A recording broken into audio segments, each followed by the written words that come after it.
What's up guys, Alex Wallace here from Wallace Training Systems, and I'm going to give you the 4 steps you need to follow to get your summer body.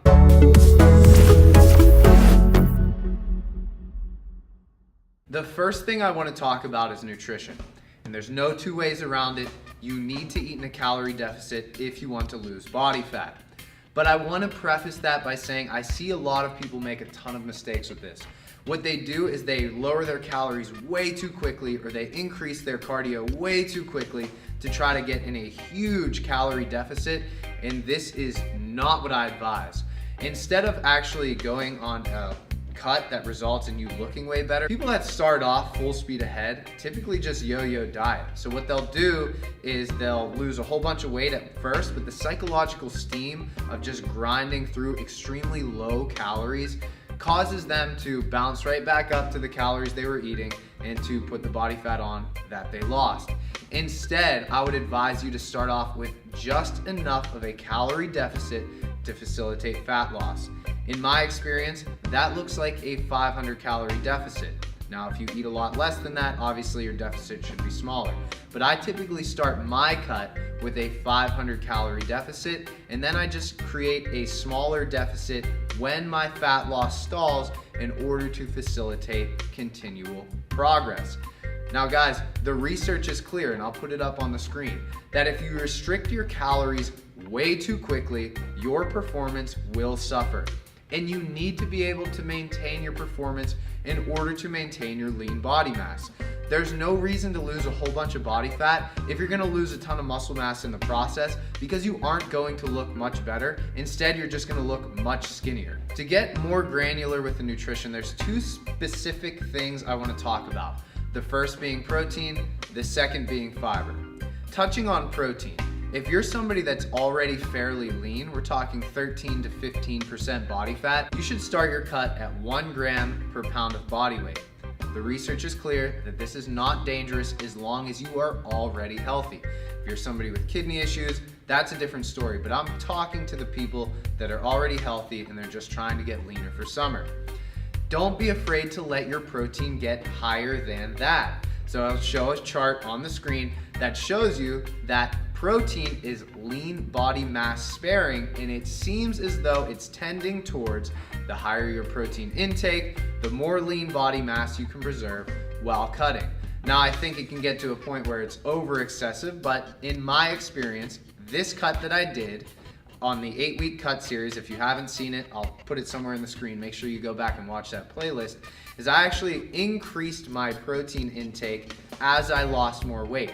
And anecdotally, I can tell you that my strength stuck around a little bit better than when my protein went down with my body weight going down. So actually, my protein crept up to about 1.3 to almost 1.5 grams per pound of body weight. And this, I had no deleterious effects. Instead, I just noticed that I preserved a little more muscle mass and I preserved a little more strength. The second thing I want to talk about is fiber. Fiber is something that is essential to keeping you regular. It's essential for keeping your cholesterol in healthy ranges. Oftentimes when people cut calories, they lower their carbs. I lower my carbs. But one thing that I'm mindful of is always trying to keep my fiber as high as I realistically can while in a calorie deficit. And I do this with something like Citrusel, and I also do this with low calorie options that include fiber. These are things like vegetables and even some lower calorie fruit. So guys, just to recap on the nutrition, start in a slight calorie deficit and just lower your calories enough to facilitate fat loss. Make sure you keep your protein at least 1 gram per pound of body weight, and maybe even think about increasing it as you get leaner. And lastly, make sure your fiber intake is nice and high, because that's healthy. And one other thing, guys, protein and fiber are very satiating. Your diet adherence is what's going to facilitate the fat loss. So if you feel more satiated, the chance of you cheating is much, much lower. The next thing I want to talk about is supplements. There are a ton of fat loss supplements. I'm here to tell you that most of them probably aren't going to do much, but there is an ingredient in almost all of them that probably will help you, and that's caffeine. Now, I noticed that caffeine can give me a performance benefit, and in fact, the research shows that a relatively high dose of caffeine can help you both aerobically and anaerobically. And when you're trying to get diced, you probably are doing both. That being said, I don't think caffeine should be the main driver of your fat loss. What I think it can help with is pushing yourself through a workout. So I notice, for me personally, my sweet spot is right around 300 milligrams of caffeine. If I have this much caffeine, I'm razor focused, and I do notice a slight performance benefit. For me, I notice it mostly aerobically, so if I'm doing some cardio, I get a little extra boost from the caffeine. But that being said, it's more of a performance enhancer that can help with your fat loss in that way. Now, there is some research, kind of spotty, to show that it can aid in beta oxidation, which I'm not going to get super into, but more or less it can help you burn body fat. But I think if you're using caffeine to be the prime driver of lowering body fat, you're probably going to develop tolerance before you're going to develop substantial fat loss. So again, I don't think caffeine is absolutely necessary, but I do notice that for me personally, especially towards the end of the cut, my energy is low, and a dose of 300 milligrams of caffeine can help me push through a hard workout, specifically a hard aerobic workout. The next thing I want to talk about is lifting weights during your cut. This is vitally important if you want to preserve lean body mass while you're cutting. The research is clear. If you have a high protein intake and you're doing resistance training, you're going to preserve a lot of muscle mass even while in a calorie deficit. But one thing, guys, a lot of people will drastically change how they lift weights when they start to cut.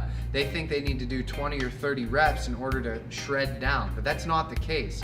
The stimulus that you used to build your muscle mass is a great stimulus to preserve your muscle mass. You didn't build your muscle mass by doing 30 reps of bench press with the bar. You built it probably with sets of 8 to 10 reps, 8 to 12 reps in a volume block. And I think that's the perfect way to preserve your muscle mass. In fact, when I looked at Mike Israetel, who's a volume expert, and I looked at his show prep, what I noticed was that he was actually increasing the volume as he was decreasing the calories. And this makes perfect sense to me. Again, guys, you need to have a certain amount of systemic tension, volume, blood flow, all of the good stuff that comes with a good hypertrophy block in order to build muscle mass, and I think that's a great way to preserve muscle mass. So again, guys, if I had to pick, I think you should run your cut during a hypertrophy block. You just need to be careful and know that your recovery is not going to be as good as when you're either maintaining or when you're in a calorie surplus. So you need to listen to your body. So in short, guys, you want to keep your weightlifting as weightlifting. And make sure there's enough systemic tension and enough intensity to actually preserve muscle mass. And save your cardio for cardio. There's no reason to come in here and do 20 or 30 reps thinking that that's going to help you shred down.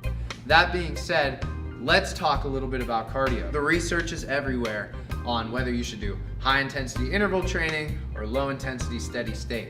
There are some coaches that believe that your cardio should only consist of low intensity steady state cardio, and this would be something like a brisk walk.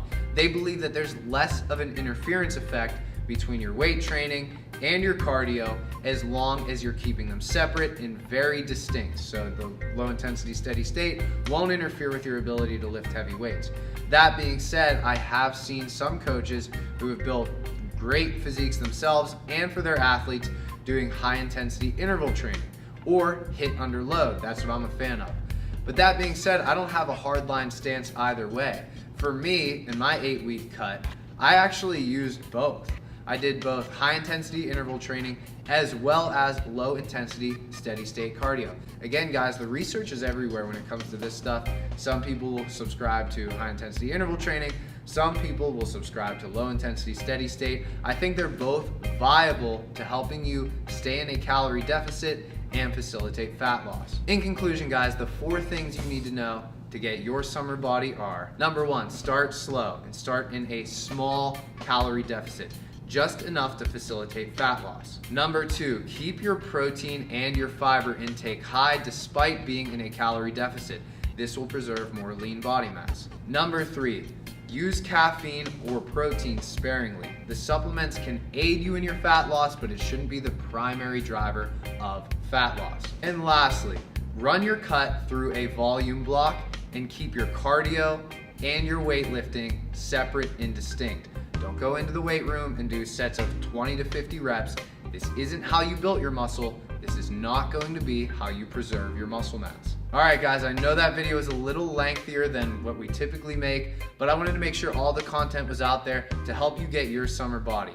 Again, I did an 8-week transformation series. If you haven't seen that series, make sure you go back and watch it. I get very, very granular on how I actually use these steps to get my summer body. If you like the video, don't forget to like the video. If you're interested in seeing more content like this, we are committed to putting out good content consistently on YouTube. So if you haven't subscribed, make sure you subscribe, and thanks for watching.